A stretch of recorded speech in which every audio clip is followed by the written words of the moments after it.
Hey you guys, it's Brandi with Eternal Harvest, and you'll have to excuse the mess behind me. I'm here to talk to you today about something that I haven't talked about on my channel before, and that is epoxy. And I've been doing a lot of epoxy work recently because of something that occurred a few weeks ago.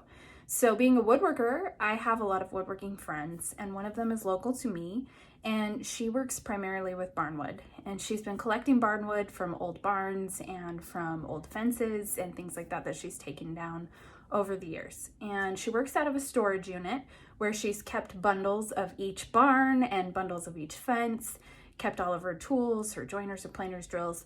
Everything was kept in this unit. When she built, she would go open up the unit, build, and then close the unit down. Well, a few weeks ago, her unit caught fire, and it's just been heartbreaking to watch the process. And she lost everything, some personal items, but all of her tools and all of the barnwood that she's been storing for years and collecting for years. So obviously all of the woodworkers in the world are like, oh, and I'll show you some footage that I have of helping her clean out that storage unit and get things ready. But I started a campaign because as we were cleaning out her unit, I found some pieces that she had made that were partially still intact. So, excuse my kids in the other room.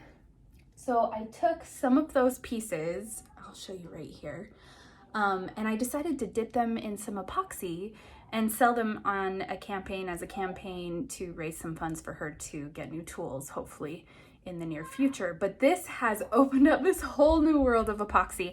I have done some epoxy oceans and dabbled with epoxy a little bit, but casting in epoxy and making these thick pieces is something totally new to me that I've never done before.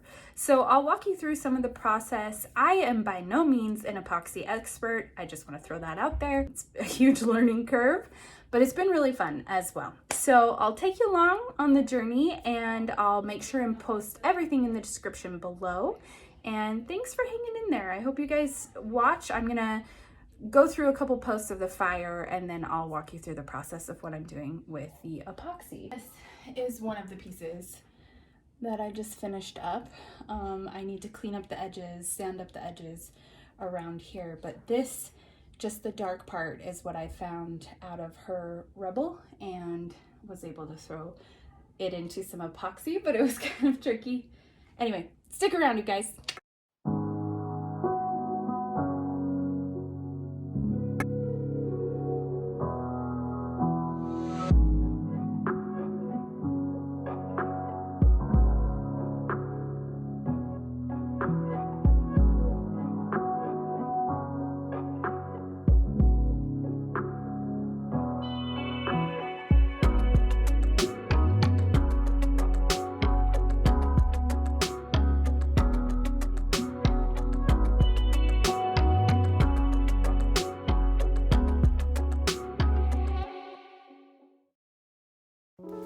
Okay, so these are the pieces that I pulled from the rubble without her knowing. It was kind of a secret, but I found quite a few hearts that she had made that were halfway burned or partially burned, but I felt still had some life in them. So I grabbed them. I ran to my local Home Depot, you can go to Lowe's too, and I got some 1/8 inch MDF board and brought that home. I printed out a heart from my printer and trace those onto the MDF, as well as the full heart that I grabbed from the rubble.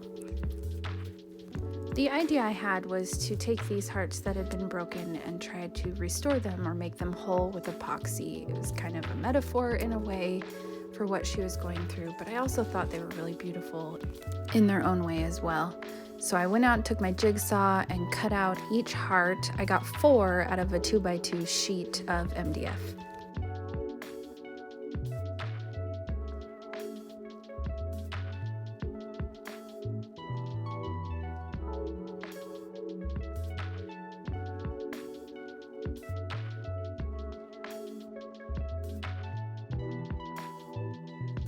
Once these were inside, I took them in and kind of placed them all out to give them a trial. There's one of the partial hearts, and you can see the rest of the MDF. Then you're going to take your Tyvek tape. The epoxy will not stick to this stuff, so I covered each heart in this Tyvek tape, wrapped it around the edges, and cut off any excess that was on the back. Then I found this HVAC foil tape at Home Depot. I had another maker recommend it to me, and I just outlined it around the mold, or stencil if you will, and then I took some clear caulk and caulked all around the edges of the heart so that nothing could leak through, and this essentially becomes your epoxy mold. The caulk that I use starts out white and dries clear, so you know when it's ready to go. Then I took my epoxy, and it's a 2-part 1-to-1 epoxy. There's lots of different kinds. You guys can pretty much use anything. I'll list what I used down below. Total Boat was one of them. I tried out a few different kinds.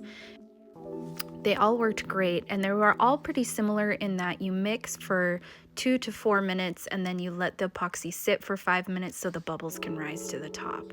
If you want to use colors, you're going to want to put those into separate cups and then add your color. This little heart was kind of a trial run. I used 2 different colors and poured them at the same time, and then this coat right here is just a clear coat. Each piece took probably 4 to 6 coats of epoxy to reach the thickness that I needed. You cannot pour epoxy thicker than about 1/4 of an inch at a time, at least not this epoxy. Otherwise it will react incorrectly, it won't dry right, you'll have cracking, etc. So it took quite a few times, and you want to wait 12 to 24 hours between each pour. I did have some problems with bubbling on a couple of the pieces, and what I realized was that my epoxy was a little bit cold before I even began mixing. So you want to store it in a warm space, and you want to make sure you have a heat gun handy. Once you've poured your epoxy, you want to run that heat gun across the top, and it will bring the bubbles that are down inside up and pop them. I had to do that a few times within the first hour of pouring. Now here I'm making a square mold. It's the same process. I'm taking that Tyvek tape and wrapping it around a square wooden board that I had lying around, and then I added some 1x2s around the sides to create the square. I nailed those in, but I put the Tyvek tape on them before nailing them in, and then I caulked all the seams. This is supposed to be a clear piece, so I started my first layer just with some clear on the bottom, and I took my heat gun across the top to pop any bubbles that were possibly still there.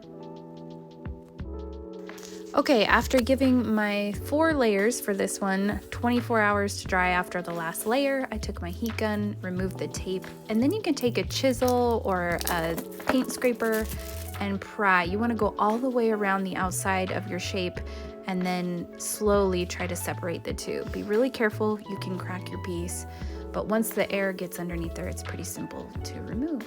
And then you have this clear, glossy, finished piece. I found some of the burned shards and added them to that one. Now with these hearts that were mostly intact, all I had to do was add the foil tape around and caulk the bottom. I didn't have to make an entire mold along the bottom, just around the outside to hold in the epoxy when I poured. So I removed the aluminum tape or the foil tape from the outside here, now that this one's fully dried. And then I can just lightly sand up the edges to make it nice and smooth. Taking pictures or video of something that's been epoxied is seriously difficult. The reflection messes with your mind. Now this one looks a little foggy on camera, but it's actually really clear in person. And I added some copper alcohol ink to this, so it looks like it's been lightly dusted with some copper sparkles, basically. I really love how it turned out.